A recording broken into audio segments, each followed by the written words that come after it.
Friends, तो स्वागत है आपका मेरे एक नए वीडियो में। तो आज का हमारा टर्म है डिस्प्लेसमेंट, जो कि फिजिक्स का टर्म है। ऐसे तो ये बहुत ही आसान है ये टर्म, लेकिन फिर भी बहुत बारीकी से, बहुत से डिटेल से पढ़ने पे इसे भूलते नहीं हैं। तो चलिए आज मैं आपको डिस्प्लेसमेंट के बारे में बताती हूँ, यानी विस्थापन के बारे में बताती हूँ। तो सबसे पहले तो ये मैं बता देती हूँ कि ये जो है वेक्टर क्वांटिटी है। ठीक है, अब ये वेक्टर क्वांटिटी क्यों है? क्योंकि इसमें होता है मैग्नीट्यूड और डायरेक्शन। मैग्नीट्यूड और डायरेक्शन होता है। ठीक है, मैग्नीट्यूड को दिशा, ताकत, क्षमता, शक्ति कुछ भी कह सकते हैं।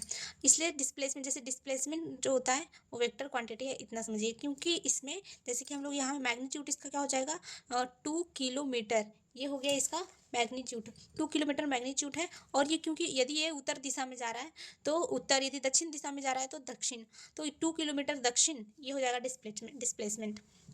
अब देखिए, डिस्टेंस मैंने बहुत डिटेल से आपको बताया। यदि डिस्टेंस आपको जानना है बहुत ज़्यादा डिटेल से कि क्या होता है, कैसे होता है, तो वो पिछला वीडियो आप ज़रूर देखिए, उसके बाद ही डिस्प्लेसमेंट देखिए। अब डिस्प्लेसमेंट को समझते हैं दोस्तों। तो जब आप कहीं जाते हैं ना, तो सबसे पहले क्या होता है, कहीं जाते हैं तो आप किसका चुनाव करेंगे, सीधा रास्ता का या टेढ़ा मेढ़ा रास्ता का?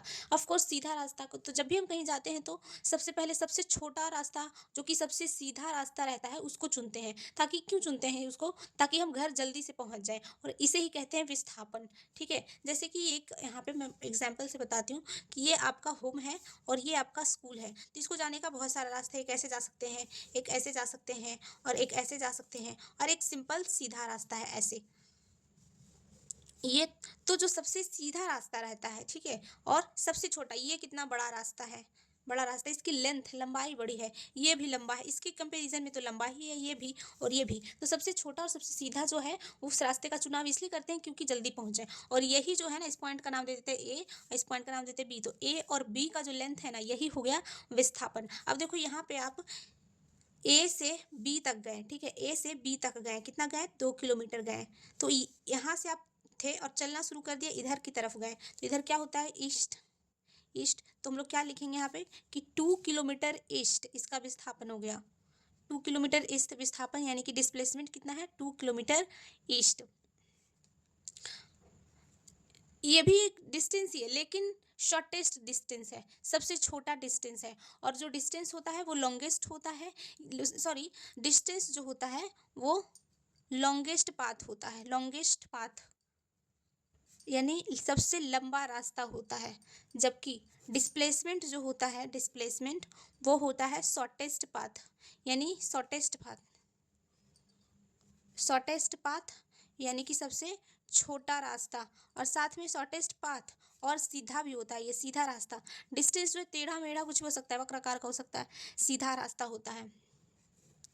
डिस्प्लेसमेंट में, डिस्टेंस में फ्रेंड्स दिशा का ध्यान नहीं रखा जाता था, लेकिन डिस्प्लेसमेंट में दिशा का भी ध्यान रखा जाता है। इसका मतलब क्या है, इसका मतलब है कि आपने किस दिशा में यात्रा की है। तो आपने यहाँ पे मैं एग्जांपल में बताऊँ तो आपने ईस्ट दिशा में यात्रा की है, तो आपका विस्थापन क्या क्या हो गया, आपका 2 किलोमीटर ईस्ट। अब ठीक, एक और एग्जाम्पल लेते हैं कि आप मानो, ऐसा मान लो कि घर से आप पार्क गए हो, ठीक है। तो सबसे पहले आप क्या किए कि 3 किलोमीटर ना उत्तर की तरफ चले, घर है ये आपका। तो आप क्या किए, 3 किलोमीटर, 3 किलोमीटर, ये हो गया नॉर्थ होता है, तो नॉर्थ की तरफ, उत्तर की तरफ चले 3 किलोमीटर, यहाँ पे पहुंच गए आप। अब उसके बाद आपने क्या किया, उसके बाद आप 2 किलोमीटर जो है, 2 किलोमीटर जो है वो आप चले गए इधर, क्या हो गया, वेस्ट डायरेक्शन में। ठीक है, 2 किलोमीटर पश्चिम दिशा में चले, यानी कि वेस्ट डायरेक्शन में चले। तो आप ए पॉइंट से बी पॉइंट पर पहुंच गए। तो इसका डिस्टेंस क्या होगा फ्रेंड्स, डिस्टेंस, डिस्टेंस क्या होता है, कुल लेंथ, मतलब टोटल लेंथ को कहते हैं।